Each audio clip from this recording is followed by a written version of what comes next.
What's good, CD Army? Today we're gonna react to Gideon.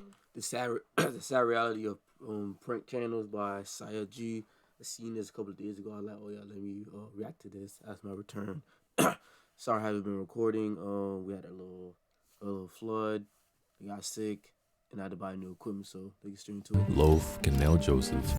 Gideon, Loaf, Canal Joseph are building absolute empires from terrorizing the public. They have overtaken their previous era of prank videos, but that comes at a sad cost. Hi, I'm Saichi, and I create weekly commentary content on whatever I find interesting myself. Today, we will explore the life of creators behind prank channels, exploring their mental health, their daily hardships, and what built them to be the creators they are today. Let's start with the current king of pranks.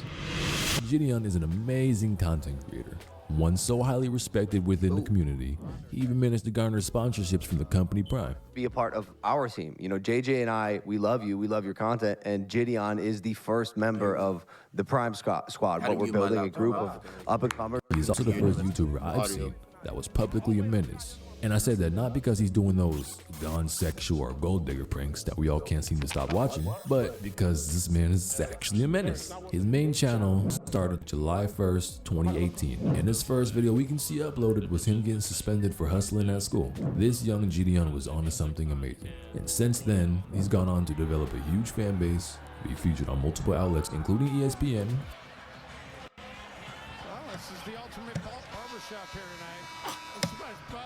This rise to fame was amazing. He does indeed live a good life, but his good life does not come without sacrifice. If you dive a little deeper, you'll observe that Gideon is very stressed out. I noticed this particularly when he would periodically take breaks. Not too long ago, he left for a few months to create fire content with Go. That left his fans dehydrated for content. Fans of his often got upset. They demoralize him so much because he's not able to provide them a little dose of serotonin for 13 minutes on average his videos are. This pressure is huge. And one thing I will say, I respect him as a man for being able to be vulnerable with his audience. The constant demand to please his fans places huge pressure on him to the point where it's actually upsetting to watch. We won't deny that his content is amazing, but to consistently keep up that high level of content and to feel bad for not being able to produce good content or deliver, and when I say that he feels bad, I mean this bad. Sad that I'm just not realizing that, like, I'm selling out on you guys, bro.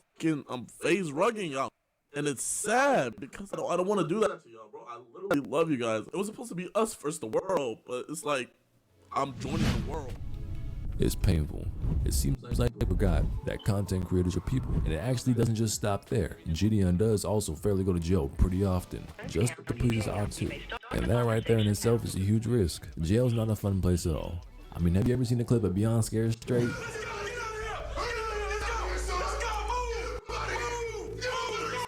He may see it as worth it, which I mean, it gained him a couple million subscribers. Is there a point where you should take time to focus on yourself? This is actually a YouTube-wide problem. People should appreciate him a tiny bit more because not only does he risk himself terrorizing others for your entertainment, but he also puts his life on the line.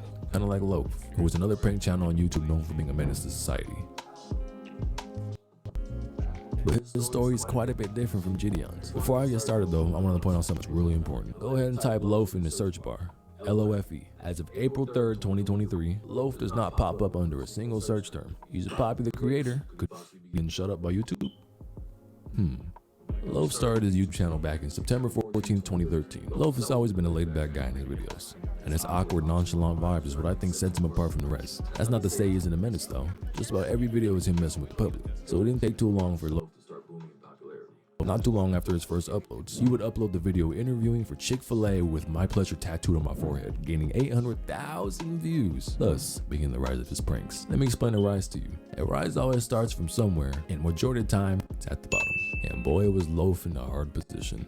Fortunately, like Gideon, Loaf is able to be vulnerable with his audience. In this video titled "YouTube Saved My Life," he gives us direct access to its emotional state and where he is now compared to back then. Failure, loser, and loner. Loaf, like all of us, was bullied. He also didn't get the best grades and overall seemed to have no proper direction in where he wanted to go in life. He was picked on, hurt, but everyone deals with pain differently.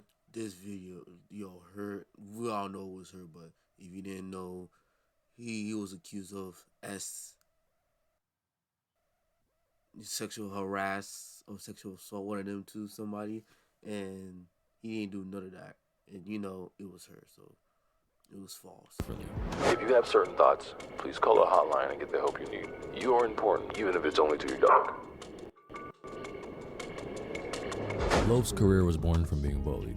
He did not know how to handle being bullied at the time, so he turned to content creation. He found happiness and peace through making others smile, often putting others before himself because he can never figure out a way to make himself happy. Sounds like a lot of us, right? Crazy enough, making others happy is often the outlet for a lot of people who got bullied because they don't want others to feel the same thing that they felt. Love shows us every day that he isn't the person that bullies painted him out to be. And while I think his content that he does right now is borderline bullying, it can be funny. Most of the jokes he plays really just piss people off in the moment. And if you notice a pattern with the best YouTube menaces, pay attention to how often these channels encounter police. Again, I see them meeting the new prank agenda, which is getting cops called or getting Damn, she cute as hell, both of them. and banned from establishments. Sometimes while he does go a little far, he normally makes it out alright, unlike a content creator who has gotten prison sentences for the pranks they pulled. This content creator in Morocco went to prison for 3 years for a prank they pulled. The unnamed man pulled a prank by putting a desk and sitting in front of a thankfully non-automatic train. The conductor was able to stop in time before hitting the unnamed man, but the level of prank people go for a bit of internet fame is crazy. He sat there, really drinking a cup of coffee and smoking. You know what the unfortunate part is? He didn't even get the fame he wanted. He's labeled as unnamed man in the article. Congrats. You spent 3 years in jail for an article still unnamed. There was also a story about a YouTube prank robbery where a 20-year-old wielded a knife to stage a robbery. Unfortunately, that man Timothy Wilkes was shot. I don't know where he's seen that as a good idea, but it's sad to see his life taken because of his goals for YouTube. But how about another big name creator that gets in illegal trouble, but also street trouble? Let me introduce you guys to Canal Joseph. When you search in his name on YouTube, the first term that shows is Canal Joseph Fight, which says enough about his level of pranks. Canal Joseph, in my opinion, is probably the biggest public menace of them all, but it wasn't as easy for him to grow as it took 3 Over Gideon?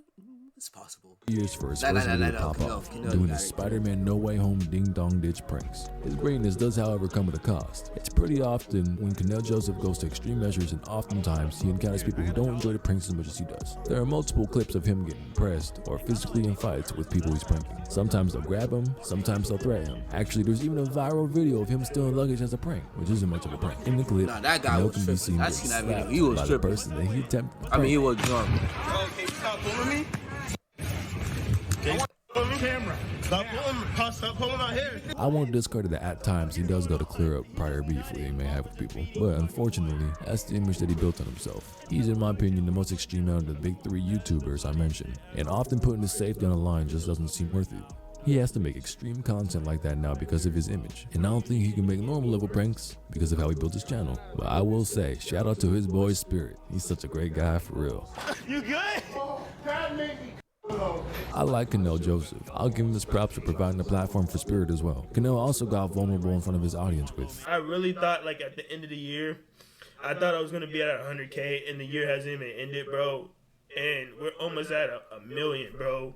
And this is insane. and I think it's beautiful that content creators are stepping out and being very visual and vocal about their mental health. It's a beautiful time we live in, and luckily, not too many are clout hungry. But this also isn't a video made to gain sympathy for these pranksters, because 9 times out of 10, they're harassing locals in the public at some point. But locals weren't getting harassed, rather they were going sexual.